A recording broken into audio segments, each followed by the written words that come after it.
കണ്ടോ കണ്ടോ, എനിക്കൊരു ചേനപ്പൂ കിട്ടി. കണ്ടോ, മഴക്കാലത്ത് ഉണ്ടായ ഒരു ചേനപ്പൂവാണ്. എത്ര നാളത്തെ ആഗ്രഹമായിരുന്നു എനിക്കൊരു ചേനപ്പൂ തോരൻ വെക്കണമെന്ന്. അപ്പോൾ ഇന്നത്തെ തോരൻ എന്ന് പറഞ്ഞാൽ ചേനപ്പൂ കൊണ്ടുള്ള തോരനാണ്.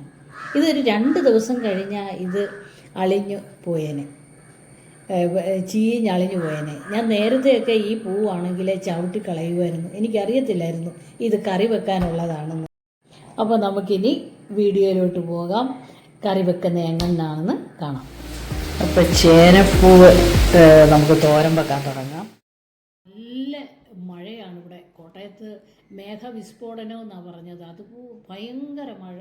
അതുകൊണ്ട് പറയുന്ന ഒന്നും കേൾക്കത്തില്ല. നല്ല ഒച്ച പറഞ്ഞാൽ പോലും കേൾക്കത്തില്ല. അതുകൊണ്ട് നിങ്ങൾ ക്ഷമിക്കണം. ഞാൻ ഈ മഴയുടെ ഒച്ച ഉള്ളതുകൊണ്ട്, വോയിസ് ഉള്ളതുകൊണ്ട് ഒന്ന് ശ്രദ്ധിച്ച് കേൾക്കണേ. ഇതുവരെ ഇതൊന്നും ചെയ്തെടുത്തിട്ടില്ല.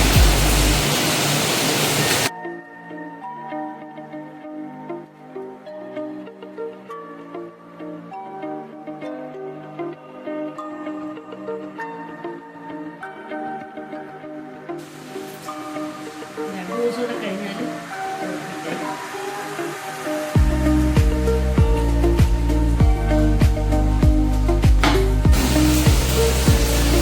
അപ്പോൾ ഇതാണ് ആദ്യത്തെ വാളി.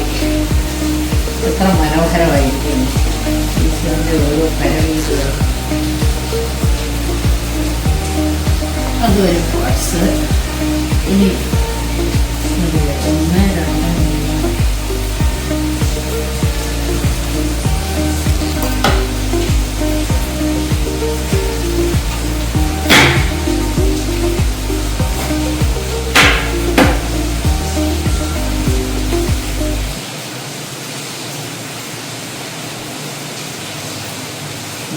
ശരിക്കും പൂ തന്നെയാണ് ഇതിനകത്ത്.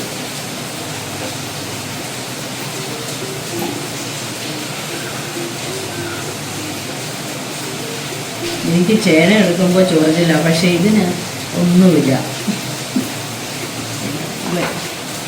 ഇത് 1, 2, 3, 4 പാർട്സ് ഉണ്ട്.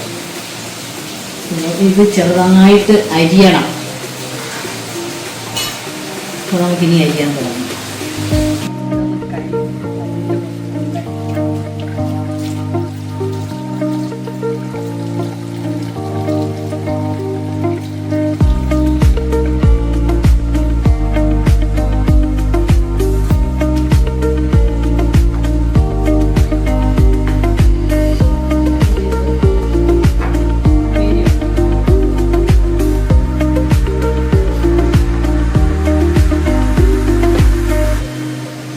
ഏറ്റവും അടിയിലത്തത് എടുത്തു കഴിഞ്ഞപ്പോൾ അടുത്തതാണ്ട് ഇതുണ്ടോ, നല്ല ഹാർട്ടിൻ്റെ രൂപമാണ്. കുലുകുലുകുലുകുലാണ്, ഹാർട്ടല്ല, ഒരു നല്ല പൂവാണ്. അത് കഴിഞ്ഞ് അതിൻ്റെ മേളിൽ നോക്കിക്കേ.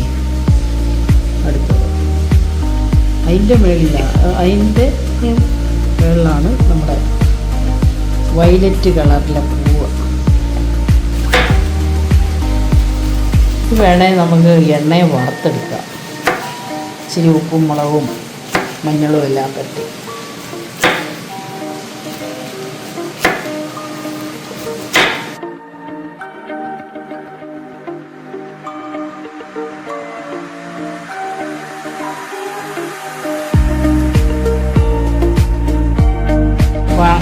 ആദ്യത്തെ സെക്ഷൻ കഴിഞ്ഞു, രണ്ടാമത്തെ അരി കഴിഞ്ഞു.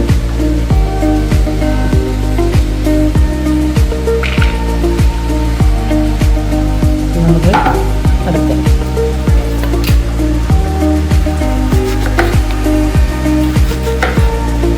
സ്വല്പം കൂടെ വലുത് അല്ലേ? എത്ര രസമായിരിക്കുന്നു.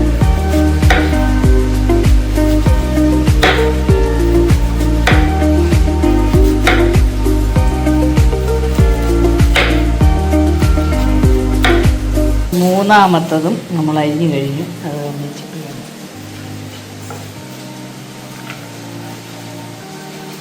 ഇനി അടുത്തത് നമുക്ക് പൂവാണ്. പൂവും ഇതുപോലെ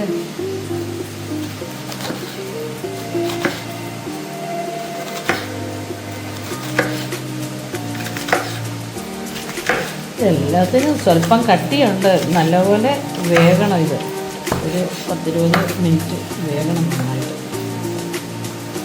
തോരൻ വെക്കുന്ന പോലെ തന്നെ വെച്ചാൽ മതി. അതിന് പ്രത്യേകിച്ച് ഒന്ന് ചേർക്കേണ്ട.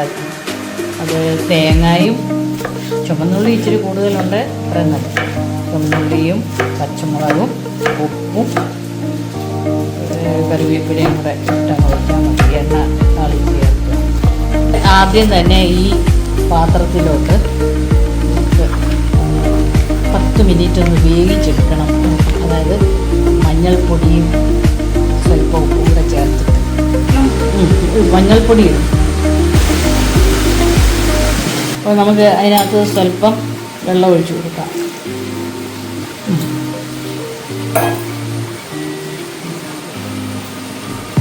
എൻ്റെ പുതിയൊരു പാത്രമാണ്. കുക്കർ പോലെ നമുക്കത് ഉപയോഗിക്കാം.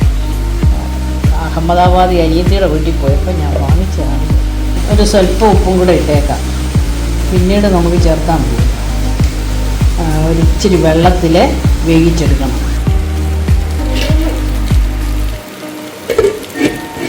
ഇതിന് ഈ പാത്രത്തിന് പറ്റിയ അടപ്പ് എനിക്ക് കിട്ടിയില്ല. 1465 രൂപ വിലയുള്ളതാണ്. പക്ഷേ എനിക്ക് കിട്ടിയത് 800 രൂപയ്ക്കാണ്. അന്ന് അവിടെ ഓഫറുള്ള ദിവസമാണ്. നമുക്ക് വേണേൽ ഒന്ന് ഇളക്കി വെക്കാം.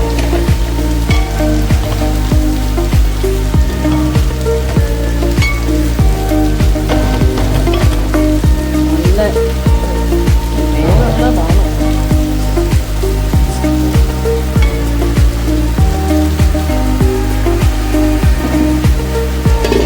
മഞ്ഞൾപ്പൊടി നമുക്ക് വേണമെങ്കിൽ കുറച്ചുകൂടെ പിന്നെ ഇട്ട് കൊടുക്കാം. അപ്പോൾ ഞാൻ തേങ്ങ എടുത്തിട്ടുണ്ട്, ഒരു 5 പച്ചമുളക്, അതുപോലെ തന്നെ കുറച്ച് ചുവന്നുള്ളി. ഇതെല്ലാം കൂടെ ഒന്ന് ചതച്ചിട്ട് വേണം അതിൻ്റെ കൂടെ ചേർത്ത് കൊടുക്കാൻ. അപ്പോൾ നമുക്ക് നല്ലപോലെ ഉപ്പ് ഒക്കെ ഇടണം. പിന്നെ അത് കഴിഞ്ഞിട്ട് വേണം കറിവേപ്പിലയും എല്ലാം ഇട്ട് താളിച്ചെടുക്കാൻ. അരയ്ക്കാനുള്ള പച്ചമുളക്, ഒരു ചെറിയ 3 അല്ലി വെളുത്തുള്ളി ഇട്ടിട്ടുണ്ട്. അതുപോലെ തന്നെ ചെറിയ ഉള്ളി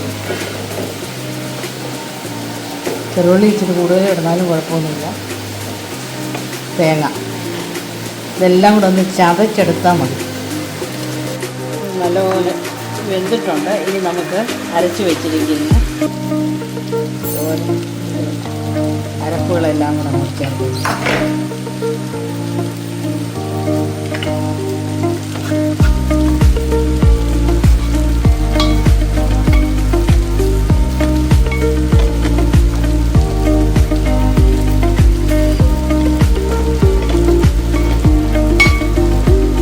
ചേനപ്പൂ കണ്ട് നേരത്തെയൊക്കെ ആണെങ്കിൽ ഞാൻ അത് ചവിട്ടി കളയുമായിരുന്നു. കാരണം അത് മഴ നനഞ്ഞ് എലി ചത്ത് കിടക്കുന്ന പോലെ, അല്ലെങ്കിൽ എന്തെങ്കിലും ഒക്കെ ജീവികൾ ചത്ത് കിടക്കുന്ന ഒരു മണം വരും. പിന്നീടാണ് നമുക്ക് ചേനപ്പൂവാണ്.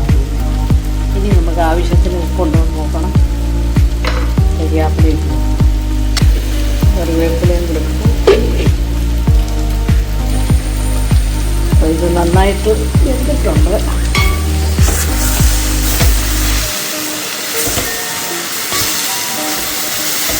ഇനി നമുക്കിതിനെ കടുക് താളിക്കണം.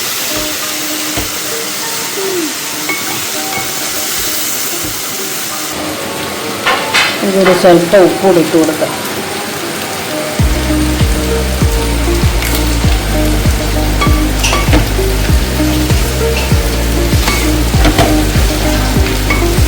ഇനി ഇതെല്ലാം കൂടെ നല്ലപോലെ ഒന്ന് വെന്ത് കഴിഞ്ഞിട്ട് നമുക്ക് കടുക് താളിക്കാം.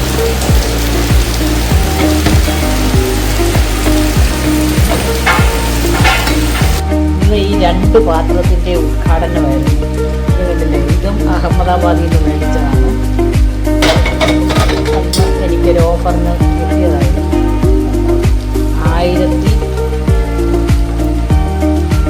1890 രൂപയാണ്.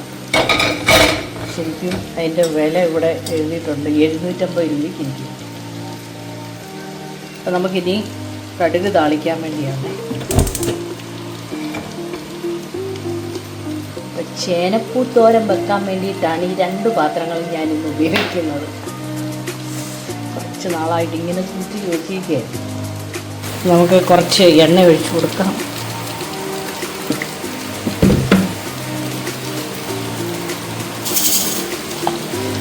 അങ്ങനെ നമുക്കിനി താളിച്ച് ചേർക്കാം.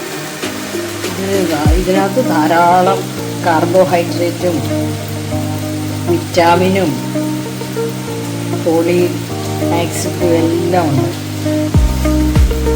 അതുപോലെ തന്നെ കടുകിട്ട് കൊടുക്കാം.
അപ്പോൾ ചേനപ്പൂ കൊണ്ടുള്ള തോരൻ റെഡി ആയിട്ടുണ്ട്.